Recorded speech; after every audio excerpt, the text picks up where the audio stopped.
ओम नमो भगवते वासुदेवाय। युद्ध के बाद महाभारत का जब युद्ध समाप्त हो गया तो युद्ध समाप्त होने के बाद अर्जुन का रथ कैसे जलकर राख हो गया था तथा जो दिव्यास्त्रों का ब्रह्मास्त्रों का प्रयोग अर्जुन के ऊपर कर्ण और द्रोणाचार्य ने किया था, फिर भी कृष्ण ने अर्जुन को कैसे बचा लिया था। यह एक बड़ा ही मार्मिक और बड़ा ही सुंदर प्रसंग है।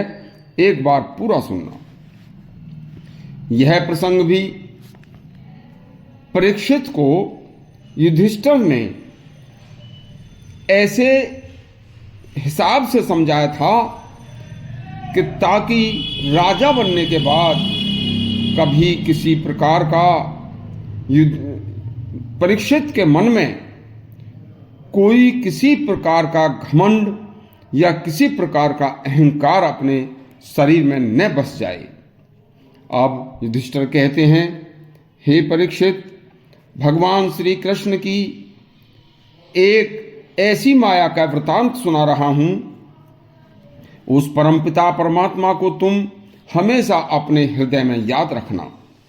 तुम्हारे बाबा भीमसेन के द्वारा जब दुर्योधन को मार दिया गया तो दुर्योधन के मरने के तुरंत बाद महाभारत का युद्ध समाप्त मान लिया गया। तो सभी पांडव पक्ष के योद्धा वह पांडव अपने अपने रथों पर सवार होकर कौरवों की जो छावनी थी उसमें जाकर अपने अपने रथों से उतर जाते हैं। तभी भगवान श्री कृष्ण अर्जुन से अपना गांडीव व तरकश लेकर रथ से उतरने के लिए कहते हैं। और जैसे ही भगवान श्री कृष्ण की आज्ञा पाकर अर्जुन अपना गांडीव व तरकश लेकर रथ से उतरते हैं, उनके उतरते ही रथ घोड़ों सहित धू धू कर जलकर राख हो जाता है। इसे देखकर ऐसी सभी व उनके पक्ष के बचे हुए योद्धा जो वहां पर खड़े थे, देख रहे थे, इस आश्चर्य को देखकर बहुत ही विस्मित हो जाते हैं और आश्चर्य में पड़ जाते हैं। तब श्री कृष्ण के पैरों में पड़कर युधिष्ठिर व पांचों भाई इस आश्चर्यजनक घटना का राज पूछते हैं।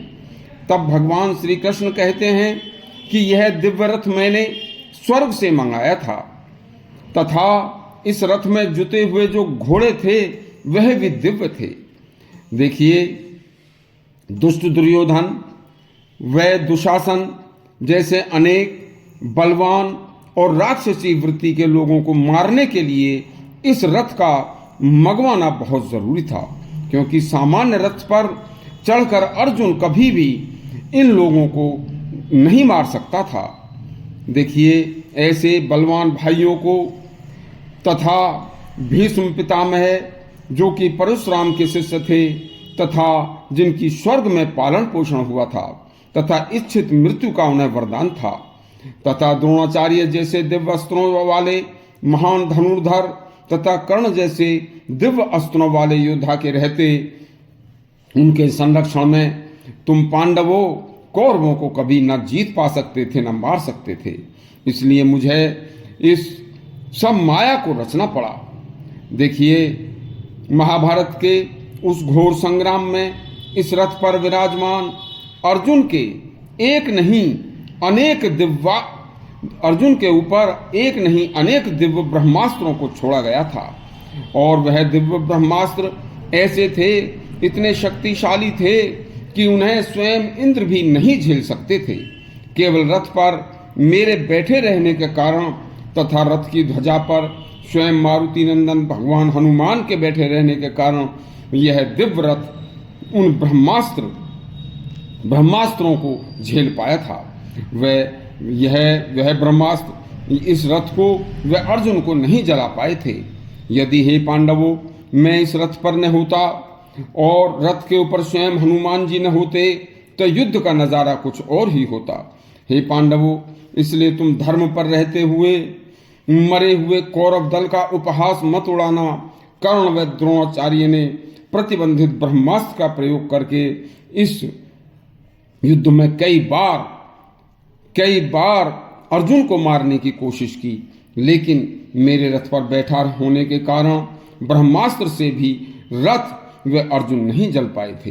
अब इसका कार्य संपूर्ण हो गया है, अब इसका आगे कोई मतलब नहीं था, इसलिए मेरे उतरते ही ब्रह्मास्त्रों के तेज से यह जलकर भस्म हो गया है। देखो, क्योंकि इस महासंग्राम में मारे गए भीष्म पितामह तथा आचार्य द्रोण व सूर्यपुत्र कर्ण को मारना कोई आसान काम नहीं था, इसलिए तुम कभी उन मरे हुए योद्धाओं की हंसी मत उड़ाना। यह सब चमत्कार देखकर वह सुनकर धर्मराज युधिष्ठिर ने कहा, हे भगवान, हम आपकी कृपा से यह संग्राम जीत पाए हैं, इसमें कोई संदेह नहीं है। मुझसे स्वयं महर्षि व्यास ने पहले ही कह दिया था, बेटा युधिष्ठिर, जहां धर्म है वहां कृष्ण है, तथा जहां कृष्ण है वहां विजय है। हे प्रभु, आपकी आज्ञा लेकर हमें समय के अनुसार विचार करके पुत्र शोक में व पौत्र शोक में क्रोध में भरी माता गांधारी देवी को किसी तरह से उनके मन को शांत करने के लिए हस्तिनापुर जाना चाहिए। यह वृतांत अति दुर्लभ वृतांत युधिष्ठिर ने परीक्षित को सुनाया था। यदि आपको यह प्रसंग अच्छा लगा हो तो हमारे चैनल को सब्सक्राइब करें तथा घंटी दबाएं। धन्यवाद।